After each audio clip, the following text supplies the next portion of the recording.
Halo, perkenalkan nama saya Juliana Marito Simbolon dengan NIM C0C025030 dari Prodi D3 Akuntansi kelas B. Di sini saya akan memaparkan materi mengenai penyusunan anggaran piutang. Pertama, kita harus mengetahui dulu apa itu definisi dari piutang dan anggaran piutang. Piutang usaha atau sering disebut account receivable secara sederhana merupakan penjualan atau pemberian jasa secara tidak tunai kepada pihak lain atau konsumen atau customer.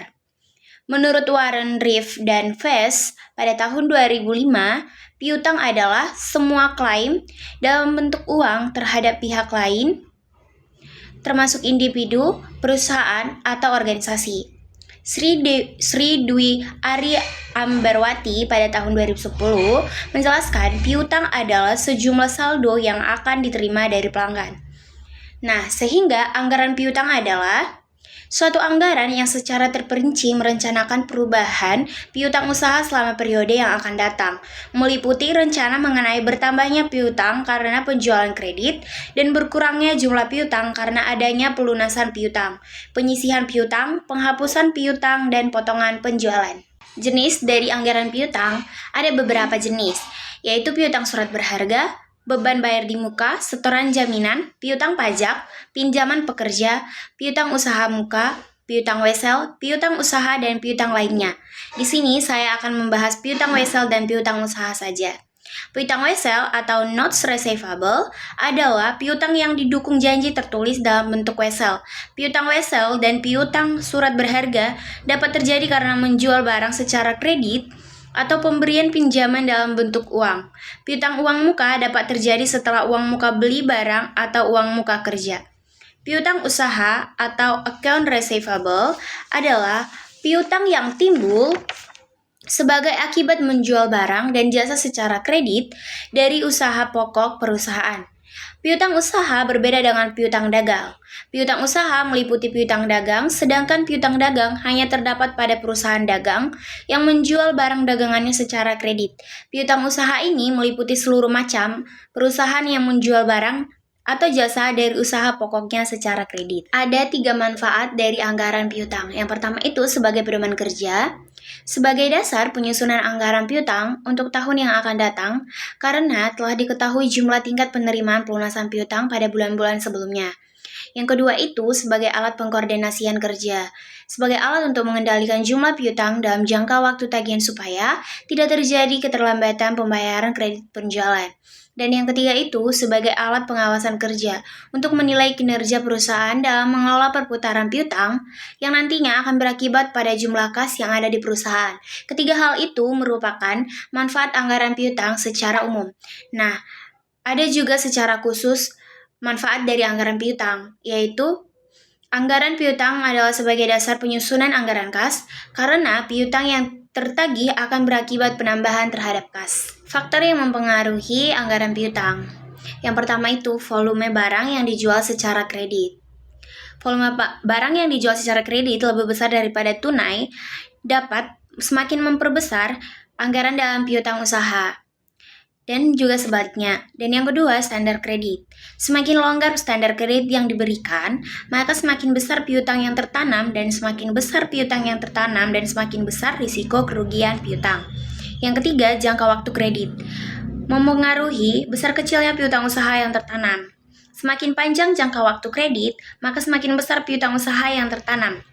Dan juga sebaliknya, jangka waktu kredit yang panjang dapat meningkatkan volume barang atau jasa yang dijual, di samping juga mengakibatkan piutang usaha semakin kecil.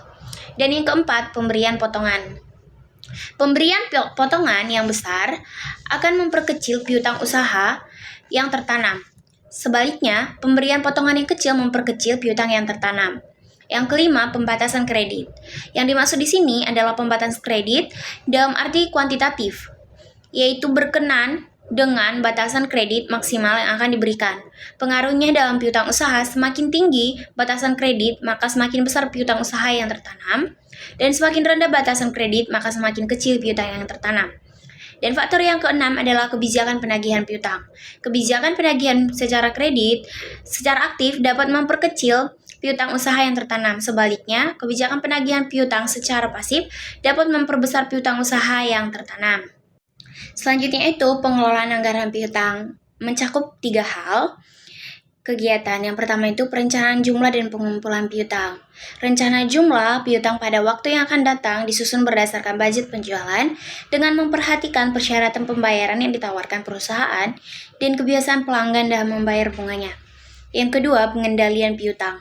Dalam memberikan piutang harus dilakukan dengan ketat, baik dalam penyaringan langganan, menentukan risiko, menentukan potongan piutang, menentukan beban administrasi, maupun menetapkan ketentuan-ketentuan lain yang berhubungan dengan penjualan kredit.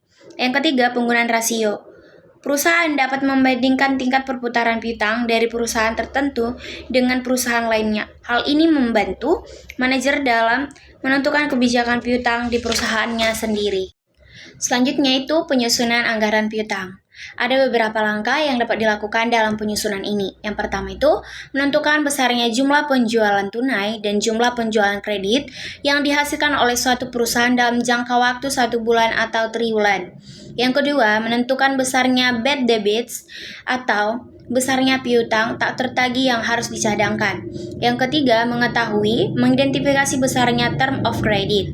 Yang keempat, memperhatikan kemungkinan adanya bunga atau penjualan kredit. Yang kelima, menyusun ke dalam bentuk tabel-tabel yang sistematis. Baik, adapun kesimpulan dari pemaparan materi saya ini adalah penyusunan anggaran piutang merupakan bagian penting dalam perencanaan keuangan perusahaan, khususnya dalam mengelola penjualan kredit. Anggaran piutang membantu perusahaan dalam memperkirakan jumlah piutang yang akan diterima, sehingga dapat menjaga kelancaran arus kas dan likuiditas perusahaan. Dengan adanya anggaran piutang, perusahaan juga dapat mengendalikan risiko yang timbul dari penjualan kredit, seperti keterlambatan pembayaran piutang dan piutang tak tertagih. Selain itu, anggaran ini berfungsi sebagai alat pengendalian untuk membandingkan antara rencana dan realisasi, sehingga perusahaan dapat segera mengambil tindakan apabila terjadi penyimpangan.